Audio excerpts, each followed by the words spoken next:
Hey everyone, Chris and Jason here with the Private Lenders Podcast, as always sponsored by our mastermind group for hard money and private money lenders, hardmoneymastermind.com. Go check it out, create a free account anytime. We have a guest on today. It's going to be fun. One of the mastermind members, his name is Glen Friedman, a lender in Jacksonville, Florida. He's got a nice business going on, has some questions for us, wanted to jump on the podcast. And so he is here with us today and we're going to get moving. Glen, how are you? Thanks for being on. Thanks, guys. Really do appreciate the opportunity. Yeah, absolutely. Why don't we just start off real quick before we dive into your questions, just a little bit about your current lending operations, just so everyone can kind of relate to that. Sure. So I moved down from New York City to Jacksonville, Florida about 3.5 years ago. I had no real estate experience. I wound up joining a GRIA group, got to learn about private lending through a flipper, effectively just stood up at a meeting and said, hey, I've got some money if somebody wants to borrow.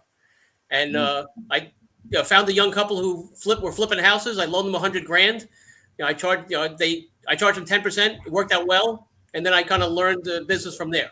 So now, 3.5 years later, I'm lending out about $2 million of my own money, about $1 million of friends and family money, and I also do split loans with other private investors here in Jacksonville, and that's probably another $1 million. Nice. Yeah, so that's a good operation you got going there. Absolutely. So sure, let's dive into anything that you might have and kind of keep this conversation going. Right. So one of the questions is always, how do you grow the business? And is there a sweet spot between a single solopreneur like myself, and I effectively run my business with an Excel spreadsheet and QuickBooks, versus you guys who put on the street $40 million? And how easy and hard is it to raise a few $1 million? And is it worth it just to raise a few $1 million? Or do you have to go in full bore and go to 20 million to justify doing all the extra work for extra money? Okay.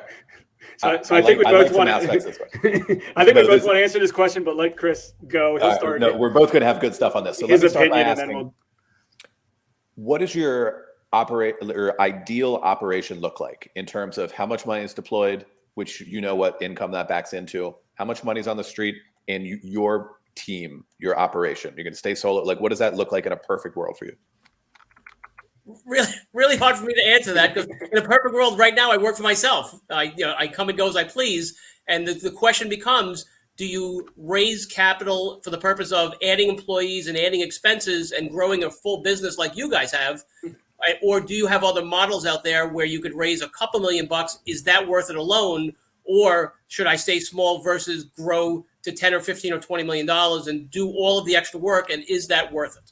Well, so, I mean, I think you have to start at the end and work backwards. And that means in terms of income, your bottom line income that you're going to take out of this business and what your lifestyle looks like.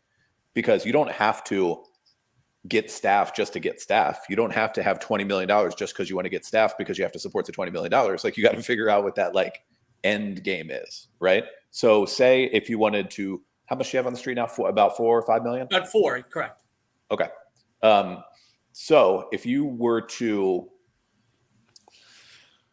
step up the marketing a little bit, say you wanted to double, say you want to go from 4 to 8, but maintain the same amount of lifestyle, free time, everything else. And I'm just kind of throwing that number out as an example. If that is that bottom line number that you're shooting for, maybe not.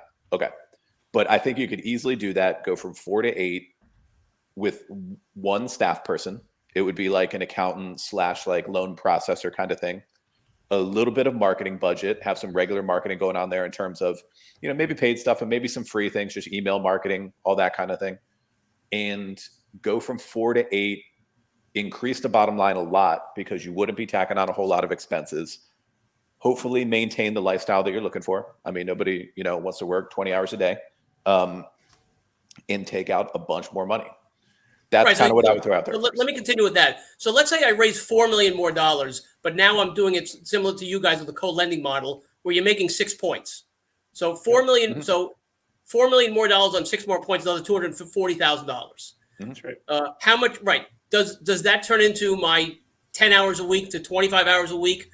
I understand that you're only adding one other person for an extra $50,000 or $75,000 in salary, and then let's throw in another $25,000 in marketing or something like that. So now the question is that a sweet spot? Do you know of other people who have models in the 8 to 10 range, like your partner companies, and what kind of model do they have? So I'll answer that real quick, and then I'm going to go back to my opinion on the other thing. I think a lot of people fall into either your world or a little bit where it's just like, hey, I just have my own raised capital and some of my friends and family, and I live in that space. And then after that, there's the jump of I'm out there and I'm trying to run a full operation and do as many deals as I can, right? Like I don't know many in the $6 million world personally. Maybe Chris does. That's not just because it's kind of the tweener, right? Like if they're going to go raise money and they're going to go bring on employees and they're going to grow and grow and grow, typically they're striving for more, or they're in the $1, $2, $3 million range kind of solo. And here's a few other things. What are you lending out at? What rates? 12 and 2 is my standard. Okay, so 12 and 2 is that what's your average length of your loan, do you think? 6 months. 6 months. Okay, so 12. I mean, I generally do 6-month loans because I want to turn the money, and most of the time the money does come back in that period of time. But I'm also doing fairly lower average volume than you guys are doing it. I mean, you guys mentioned that your average loan is about 180. Yep, that's right. Yeah. So okay, so every 4+ years you're doubling your money for the most part. Rule of 72, right? So getting to that figure where you want to be at isn't all that far off without even raising money, right? Because that'll continue. So that'll continue to grow. And I will say, and Chris can probably back me on this, that the capital tends to just grow a lot quicker than the deal flow does. And eventually, obviously, getting from $1 million deployed to $3 million deployed to 5 to 10 it goes quickly, but it's hard to kind of keep that velocity. Are most of your deals coming from people hearsay, repeat borrowers, or are you actively doing marketing for that? No, my marketing is going to RIA meetings. I go to RIA meetings. I talk about it all the time, and people just come to me now. Not always, but people are starting to come to me and saying, "Hey, I heard about you, and somebody recommended you." Do you think if you had the $10 million right now that you could deploy it all? Not without actively going out and doing some paid marketing for people in Jacksonville. Because what ends up happening is you always have that core group of deals of business that comes in, right? But then that doesn't just double, right? By just having more capital. So you'll hit the low-hanging fruit marketing efforts, right? Low-hanging fruit is potentially going to some other RIA groups, maybe act a little bit more proactively, trying to ask for referrals, and kind of pushing that a little bit. And then you're going to be doing some of the digital marketing, online marketing, offline marketing, where there's certainly deal flow there. But right now you might talk to 5 or 10 people and get a deal out of that. And in the future, as you're scaling, you might have to talk to 20, 30, 40, 50, 100 people in order to get that. So there is a fine line between how that works. And, you break it down based off of profitability. Like you said, if you're making 6% off investor capital, and that's annualized too, right? So that's assuming the loan's out for a whole year. If it's only out for, 6 months, it's 3 points plus 1.5%, right? Right, So but again, if you're turning the money twice a year, it's probably more. Fair enough. Points, you get the points again. Yeah. Fair enough. Fair enough. If you have the deal flow to support it. Let me jump in on a question there. Glenn, do you currently have all of your real estate contacts in Jacksonville in an email database? I'm embarrassed to say no. That should be project number 1, because that is free money. I'm sure you have these contacts somewhere. Business cards, emails, like in your Gmail somewhere. If you've been to that many RIAs and you've done that many deals and you've lent to that many people, you have several hundred contacts at least, right? I would make that project number 1, because that's free money. You're going to email those people. They're going to hit you back and say, "Oh yeah, that's free," right? And you will get deals from that. I would email them once a week, whatever you can come up with. I would just steal your email once a week and just copy your stuff. Absolutely. Even better. Even better. Right. The challenge, as Jason mentioned before, is most of my capital is deployed regularly. And my fear is always, I don't want to make promises to people who I can't fulfill the promise. And I don't want people calling me up and then I have to worry about getting the capital. So it's always this teeter-totter of how do you raise capital, but you're getting deal flow and vice versa. It is. And in a perfect world, it'll happen simultaneously. It's a little bit easier for us when we were starting out because there were two of us, one doing one doing the other. If you have to do both, you just have to do both. And seriously. Yeah, but that happened for a long time. I mean, that's not just going to happen from you to get to 4 million to 8 million. That's also going to happen to get from 8 million to 16 million, right? And it's continuing to grow. Like that's just kind of the nature of it. And you set realistic expectations and you look at your book of business and portfolio of approximately how stuff's like. You can't tell somebody, hey, I can close in 3 business days when they're on the phone. You can do some marketing that you can close quick. But when someone's on the phone with you, if you know you have the money in your account, you can obviously stay that. But in and here's the other thing related to marketing for quick close. Everyone thinks they need to close in tomorrow or 2 days from now or 3 days from now. And we market for that because, listen, there's a deal that came in this morning that we're closing tomorrow. And we're able to do that. That being said, most deals, and you probably see this as well, they think they got to close in like 2 or 3 days, but they really have a few weeks or a week or two. Right. Titles are not that fast. That's right. And title's on our side in this market. Title sellers, it could be all kinds of reasons, but that's 100% the case. But yeah, going back to what we were talking about. So in that situation, I would start doing a little soft raise, being like, we are going to have more deals coming soon. If you have the contacts for those kinds of investors, the fact that you have a bunch of, the raise should be easy as long as you have some of the individuals identified with the capital, simply because you have a good track record, you have a portportfolio, and you have a bunch of your own money into it. Like that's an easy raise. Like tacking, I've never really raised money. It's like I had a couple friends who I used to trade stocks with, and they were able to give me money, but it's different than you guys. I don't co-lend. Effectively, I just personally guarantee their money, and then I loan their money out, and I just guarantee them 8%, and I do whatever I want with the money.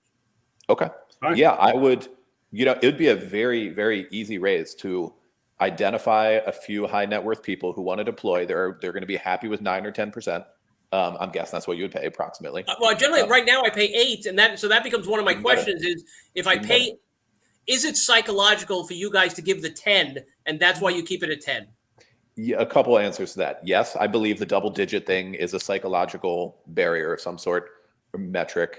And it's just what our people are used to, Like we started lending at 15% back in the day because that was market rate, and we pay them 12.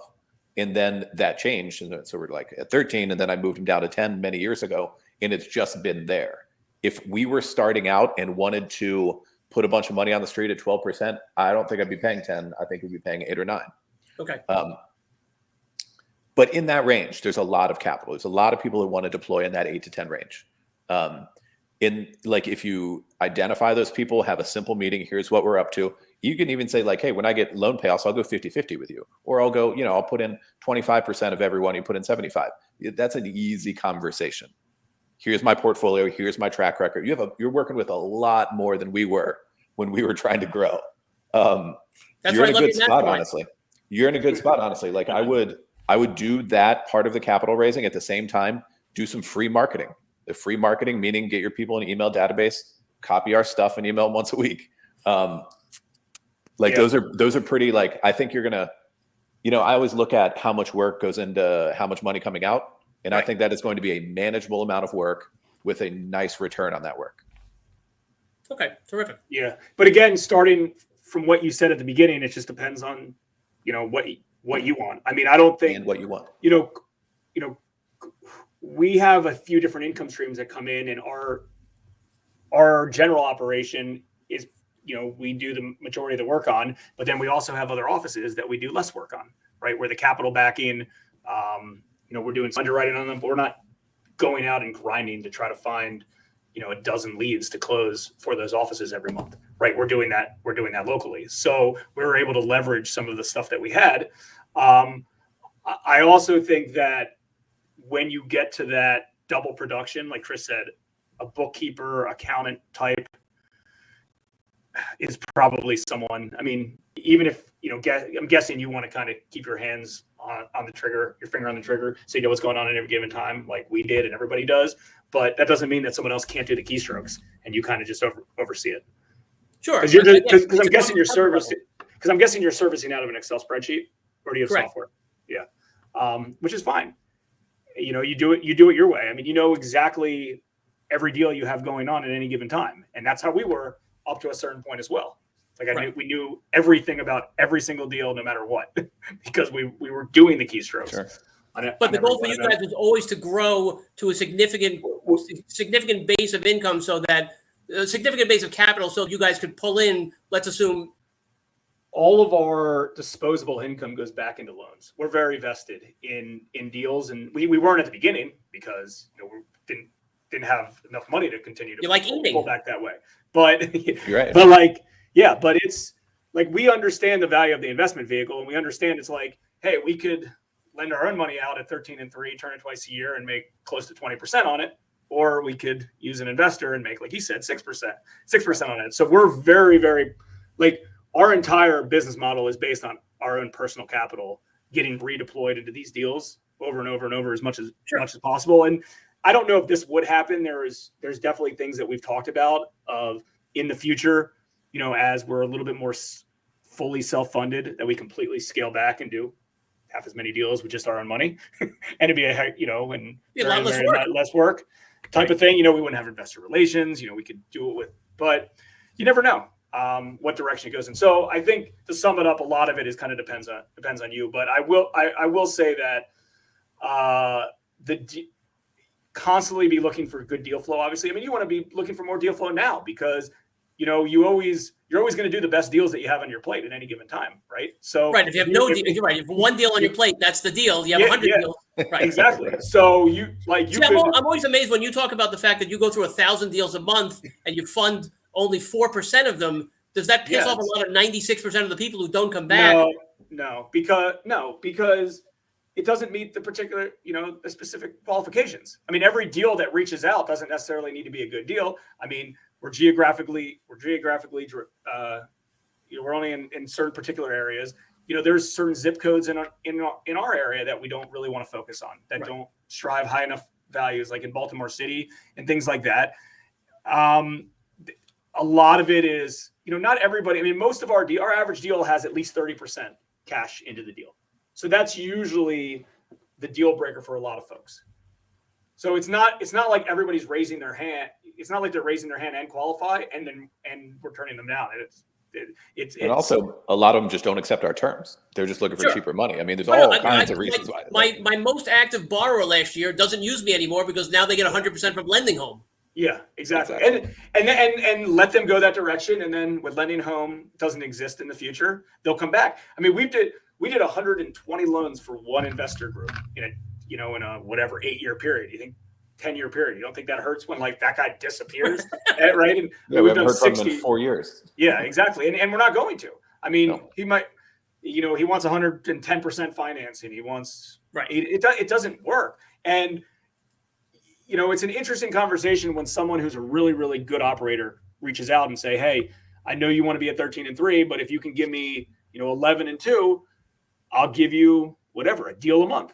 Right. And it's like, it doesn't work type of situation, but I can understand why somebody who has less deal flow would potentially kind of go that direction. So I think like the biggest advice ever is just always look for more, just keep looking and marketing for deals after deal, because even if you can't do more deals, your quality of deal is going to get better, right? You're going to scrape that lower 10% because you have another deal to replace it with. And, we talked, a lot of our private lenders, a good portion of our private lenders at one point also lent out themselves. And then they didn't want to deal with the hassles, or they didn't have the deal flow. So they're like, you know what? I'd rather just take 9-10% interest rate and just let you guys deal with it. It's easier for me.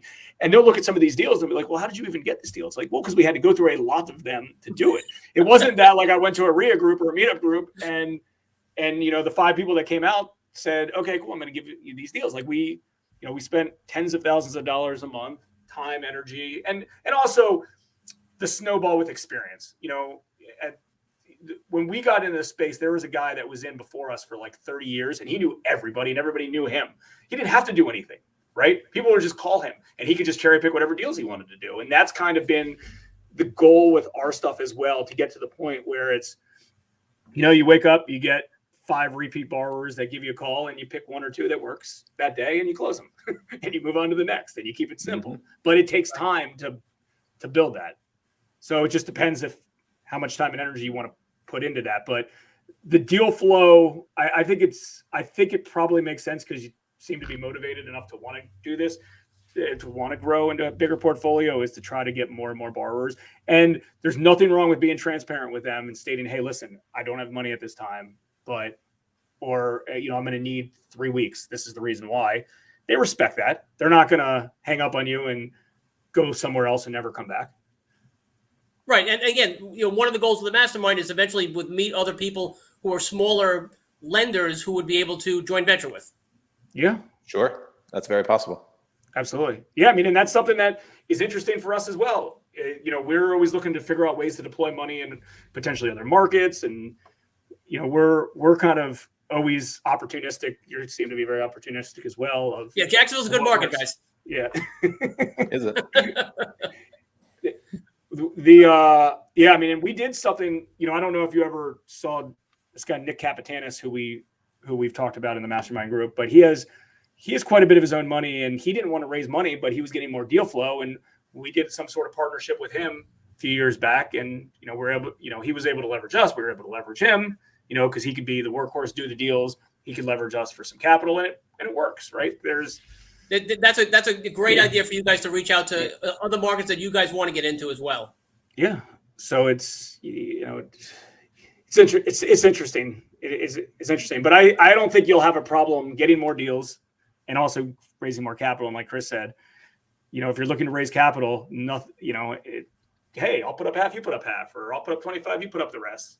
Right. It makes it like easier. you said, people feel very comfortable when you have your own money and your own skin in the game. Yeah. 100%. Yeah. I would, A couple other quick questions. So Yep, one is there any value in getting an MLO license? And if so, what is it? A what license? A mortgage loan originator license. The NMLS or MLS. Yeah. In the state, like in your state, in the states where we lend, it's not required. It's not really our niche. We don't do homeowner loans, and I don't really see any purpose in doing so.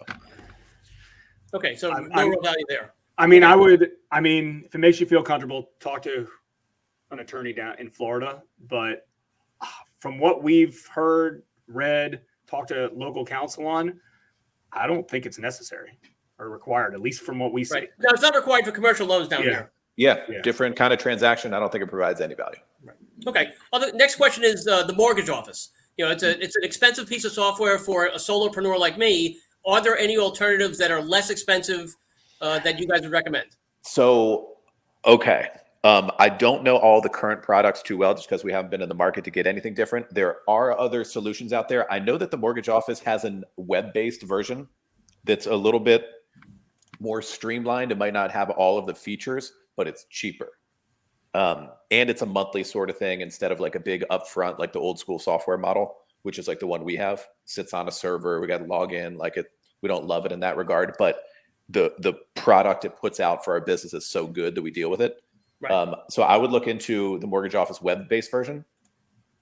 And then, Jason, do you remember anything? No. We've heard people mention some stuff recently about other products coming out. I'm not an expert on it. One of the calls that we did related to servicing softwares, was it Derek that meant? No, Jeff. Jeff mentioned what they're using. I'll try to find it. Jeff Shikaki? Yeah. Okay. And it's definitely web-based and it's not all that expensive. The problem is you do want a mature company. Like there's a lot of like smaller software, SaaSes that have come out in this space recently. Makes me a little bit nervous because there's just so many things that if you get married to it, if you get married to it and it ends up not working as a company, right, you're kind of screwed. Yeah. I mean, it's like the mortgage office. It's been around forever and it's the 800-pound gorilla. Yeah. Yeah, exactly. And, when there's little quirks in it, like they get, we'll get on the phone with support and yeah, they have real support. We've been to their office before. I would look into the web-based version. I would look into the web-based version, to be honest. Okay. All right. Yeah. So next question is I don't charge any fees. Effectively, I am a flat 12-2. Should I start charging fees? I generally use the same set of docs that I, gotten from another private lender and had them reviewed by an attorney, and I feel comfortable with them. But should you start charging fees if you're not? Wait, do you do your own loan docs? I had the loan docs made by an attorney in Florida, but I do my own loan docs, and of course I'm embarrassed to say sometimes I let the title company do my loan docs. And what about title review? You just look at a policy and be like, yeah, that's fine. I look at a policy and don't know what the hell I'm looking at. Okay, you should. You should at least get an attorney. So this is risk management, and this goes into raising capital too. Like you're going to want to have an attorney in place doing your loan documents and reviewing title on every deal, and you put a fee on the HUD that goes straight to them. And this is answering part of the question. We'll get to the other part. Now, this like liability-wise, risk management, like you need to do that. There's a lot of stuff that these attorneys find in title policies and mark up and request that we wouldn't know how to do. You don't know how to do. Like it's just not what we do, right? We're not lawyers.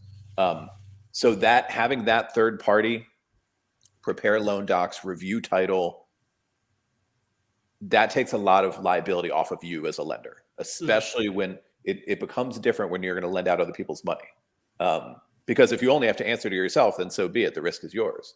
But if it's other people you're talking about, you need the right attorney in place to safely do these deals. I mean, it's a must if you're lending other people's money.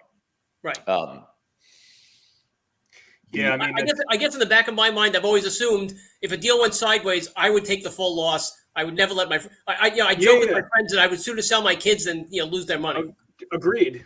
But you could prevent that. Why get in the happening? position? Why be in the position? Prevent that by happening by the few $100 per deal that the borrower is going to pay and expect it. They expect it anyways. I don't think the extra money is going to deter borrowers. And just like anything, I mean, it's the same thing as getting property insurance on the property. Chances are nothing's ever going to happen. Correct. Same thing. You do it anyway. And or title insurance. Not to mention on a business side of things, like you make too much money to be doing that kind of admin work. You shouldn't be doing that. Okay. Last question. You shouldn't be data processing. All right. Shoot. All right. So last question is hypothecation, the idea of using my loans as collateral to recapitalize. And have you had experience with that? And how difficult is that to find people who would recapitalize you based on the value of the collateral? With a bank or another private lender? Other private lenders. When I went to banks, they kind of like don't even understand what the hell I'm talking about. I know. Well, you can get banks do. You can get a bank. You can get a bank to do it, and it's. I'm not saying it's easy, but in this environment, it actually is easier. But I mean, if you're going to do it with a private lender, it's going to be the same thing as co-lending for the most part. Like you just potentially assign the loan to them. Let's say you do $100,000 loan, you fund it with your own money, and then you want to put another investor in. You just assign everything to them and retain servicing. Does that make sense? Yeah. Yeah. Do you have other people in the mastermind who might be doing this already? Who might be willing to kind of come on the broadcast and explain what their process is like and stuff like that? We can ask. We can ask in the mastermind. I don't know if I know anyone off the top of my head. But I mean, it's the same thing that we're doing though, except we're doing it simultaneously at closing, right? I mean, don't you just mean like you bring a capital investor in who has $100,000 and you want to do another deal to get your $100,000 back? Right. Very similar to the co-lending model. Correct. So it's the same. I mean, in my mind, the same thing is just about timing, is what you're saying. Yeah. So let's say let's say you raise capital tomorrow, right? And some buddy comes up to you and says, "Hey, I got $100,000," and you're like, "Okay, cool. Well, I can just sell you one of my deals, right?" Like you sell him a $100,000 deal. The selling process is literally just assigning him your rights to the deal, and you put an assignment agreement in place. He wires you $100,000. You assign him the whole deal, and then you have a broker or co-lending and servicing agreement in place, which states, "Cool, I'll service this for you. The note rate's 12%. I'll service it for you for 2%, and you'll get a coupon of 10%." And then everything goes through. Everything goes through you, and then you don't lose control of anything, unless you're trying to.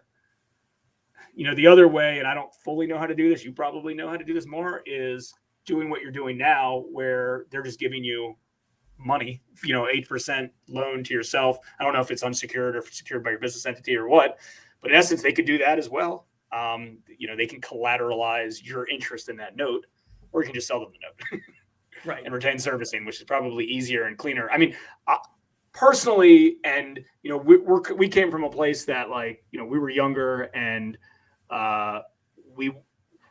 I don't know if we could have raised capital with just somebody giving us an unsecured loan. So we always used this good deal and a good first lien position as secure, as a good security instrument. But that's just, to me, it just seems cleaner that way. Yeah. I mean, I agree. In terms of selling off notes to individuals or to banks, I also just see it easier as raising some money and co-lending with people. It just seems cleaner and more straightforward, in my opinion. Yeah. If you want to go to a bank, the bank route and leverage it, it'll be a little bit different.